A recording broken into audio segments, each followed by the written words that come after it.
How to change the screen zoom, display, as well as change the font size or style. And this is on the Galaxy A55 smartphone 5G model. Let's do it. To get into these settings, use the quick panel access and tap on the settings gear icon right here. Once you're in the main settings of your Galaxy A55 smartphone, you can now go into the part that says display right here. Once you enter here now, you're going to see the two options as you go down. So first, you'll see the font size and style. This is going to allow you to increase only the font size. You can use this here to increase it, and you'll notice how it changes for you.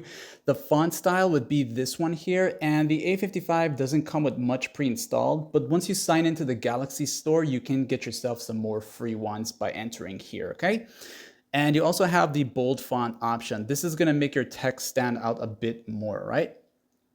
Now you got the screen zoom. This is going to be your overall display screen zoom. This is not like some sort of temporary magnification. Whatever you set it to as, every other app will be zoomed into this level here. So you can adjust it like this here. And then once you let it go and you come back or come out of it, you will have everything zoomed in. And you can come back and change these settings at any given time, like it said.